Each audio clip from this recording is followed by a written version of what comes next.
Halo, senang berjumpa lagi di video kedua. Kali ini kita akan melakukan perjalanan menelusuri sejarah perkembangan pemikiran ekonomi Islam dari masa klasik hingga era modern. Percaya atau tidak, jauh sebelum ekonom barat seperti Adam Smith lahir, para sarjana Muslim sudah memikirkan persoalan ekonomi dalam kerangka nilai Islam. Mari kita mulai ceritanya. Pada periode klasik sekitar abad ke-8 hingga ke-13 M. Pemikiran ekonomi Islam bersemi di tengah keemasan peradaban Islam. Saat itu belum ada disiplin ilmu ekonomi tersendiri.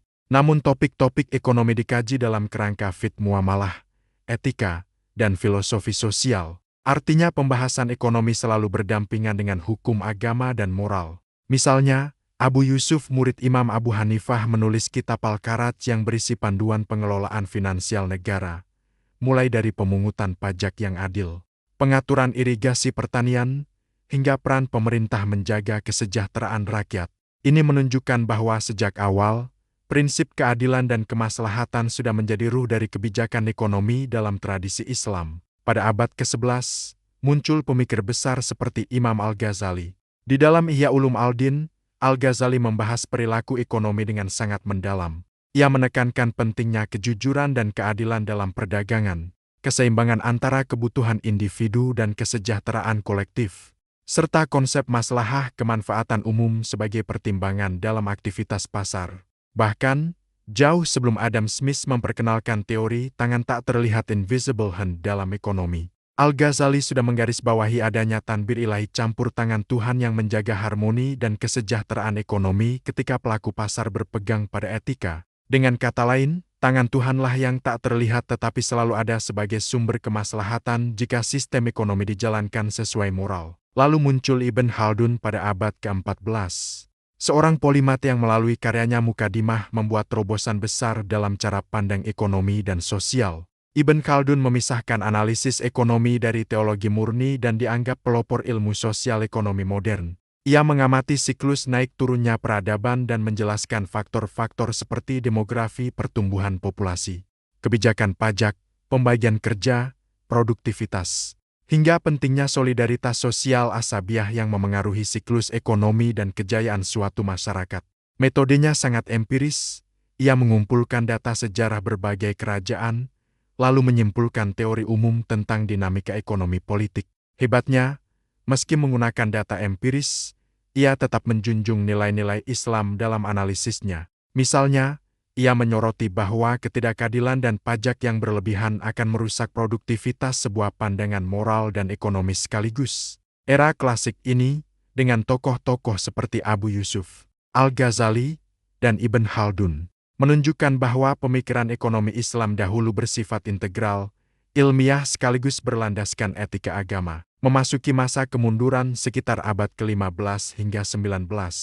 Aktivitas intelektual ekonomi di dunia Islam mengalami penurunan. Sedikit sekali muncul gagasan baru.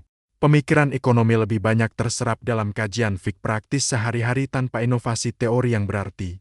Sementara itu, dunia barat justru bangkit pesat.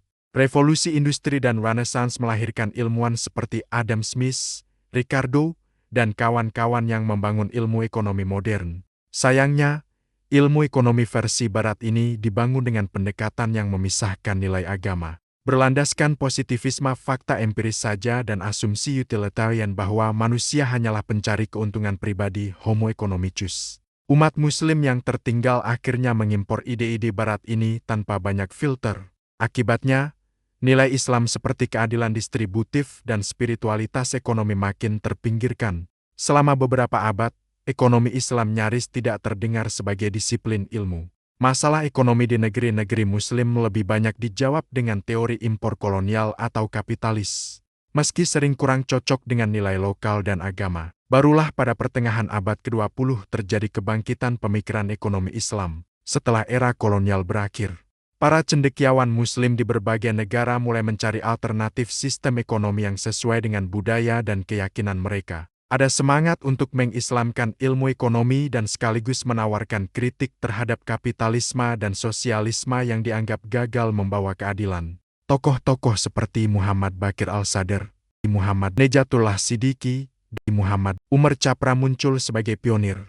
Al-Sadr lewat bukunya Iktisaduna Ekonomi Kita menegaskan bahwa ekonomi Islam harus dibangun dari prinsip-prinsip Islam sendiri, bukan sekadar menambal teori Barat. Siddiqi banyak menulis tentang konsep perbankan tanpa bunga dan ekonomi Islam yang berorientasi pada nilai-nilai Quran.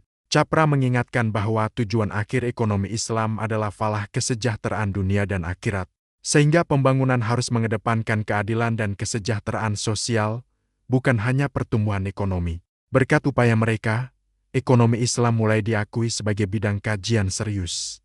Konferensi dan jurnal akademis ekonomi Islam bermunculan sejak tahun 1970-an. Namun, dalam proses kebangkitan itu muncul perdebatan metodologi. Sebagian pakar berpendapat ekonomi Islam harus tetap normatif berdasar teks wahyu dan fiqh, sementara yang lain ingin ekonomi Islam juga empiris dan kuantitatif seperti ilmu ekonomi pada umumnya. Akibatnya, di era awal banyak karya ekonomi Islam yang setengah-setengah. Misalnya hanya mengganti istilah bunga dengan bagi hasil tanpa mengubah kerangka teori konvensional. Kritik pun muncul, menyebut pendekatan demikian sebagai Islamic Economics in Name-Only Ekonomi Islam sebatas nama. Sekitar akhir abad ke-20, muncullah upaya untuk menjembatani dualisme tersebut melalui apa yang disebut mazhab integratif tauhidik. Salah satu pelopor utamanya adalah Masudul Alam Chaudhuri, seorang ekonom muslim. Ia menawarkan pendekatan bahwa satu-satunya asas pemersatu ilmu adalah tauhid. Menurut Chaudhuri, seluruh proses ilmu ekonomi Islam harus berpusat pada prinsip tauhid, sehingga tidak ada pemisahan antara wahyu dan akal, atau antara spiritualitas dan analisis empiris. Ia mengembangkan model metodologi sirkular, artinya penelitian dimulai dari premis wahyu, lalu analisis empiris, kembali lagi refleksi normatif, demikian berulang secara spiral. Dengan kerangka ini, ekonomi Islam diharapkan menjadi disiplin yang konsisten secara filosofis karena sejak awal sesuai nilai Islam sekaligus valid secara empiris karena mau menguji teori dengan data nyata. Pendekatan integratif ini menandai babak baru, para ilmuwan didorong untuk tidak melihat agama dan sains sebagai dua kutub terpisah, melainkan menyatukannya dalam setiap langkah penyelidikan ekonomi.